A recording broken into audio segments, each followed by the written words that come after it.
Season 2, Part 2 of Wednesday has just dropped.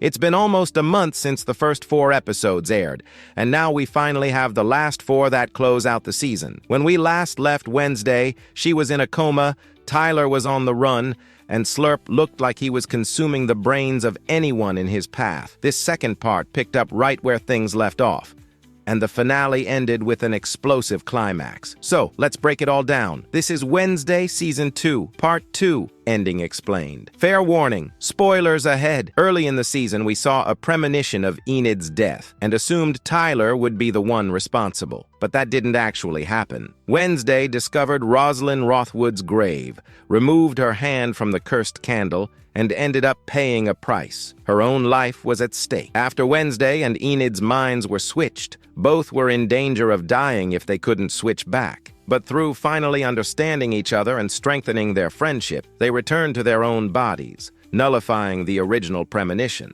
However, a new vision emerged, a gravestone hinting that a member of the Addams family might die. The main story this season centered around Isaac, revealed to be Slurp, who wanted to save his sister Francois, also known as Patient 1938, who happened to be Tyler's mother. Hyde's lived shorter lives, and after being imprisoned for years, she was on the brink of death. Isaac built a machine to remove her powers and extend her life, but in the process, we learned Isaac was Tyler's uncle, and that his original death decades ago was caused by an accident at Nevermore Academy. Back then, Isaac was friends with Gomez and Morticia Addams. He secretly planned to use Gomez's electrical powers to fuel his machine, but when Morticia intervened and chopped off his hand, the tower exploded. Gomez lost his powers, and Isaac was presumed dead. Fast forward to the present. Isaac kidnaps Pugsley to repeat his old experiment, intending to drain Pugsley's powers. But the twist comes when Isaac also targets Tyler,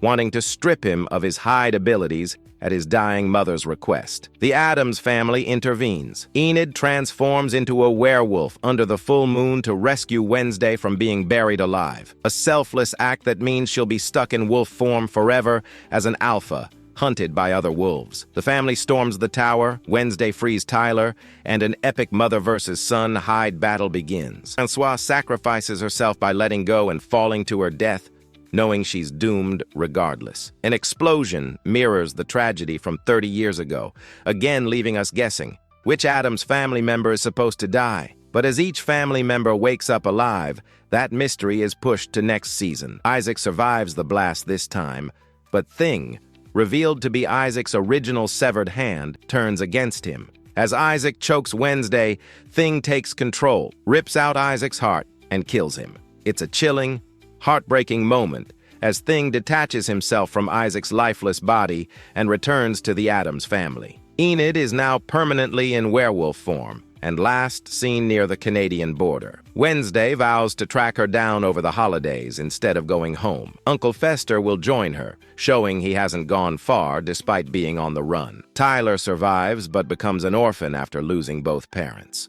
Professor Capri approaches him, proposing a group of Hydes without masters, hinting at a possible sinister agenda. Principal Dort, this season's secret villain, is exposed as the mastermind behind the Morning Song cult. During a gala, Bianca uses her siren powers to make him confess after his protective pendant is stolen. Ajax turns him to stone, and a falling chandelier shatters him. Game over. Aunt Philia's notebook foreshadows darker events. Wednesday's mother gives her the journal, and we discover Antilia is being kept captive. Written on the wall, Wednesday must die. The threat to the Addams family clearly isn't over. Personally, I thought Season 2 was good, but not great. Splitting it into 2 parts hurt the pacing. It's not the kind of show that benefits from such a release schedule. I had to rewatch Part 1 just to remember what was happening. The Enid death storyline felt abandoned, and the Morning Song cult subplot was underwhelming. Dor's defeat was too easy for such a big setup. On the positive side, I loved seeing Enid and Wednesday's bond deepen, and Wednesday's quest to rescue her next season is promising. The cameos, including Lady Gaga, felt organic rather than forced, and the cast continues to deliver excellent performances. I just wish we saw more student powers on display like in Season 1. Overall, Wednesday remains one of Netflix's biggest hits. Even if Season 2 didn't reach the heights of the first, it's almost certain we'll see a Season 3. So there you have it. Wednesday Season 2, Part 2 ending explained? What do you think? Which Addams family member is in real danger next season? And what's Professor Capri really planning?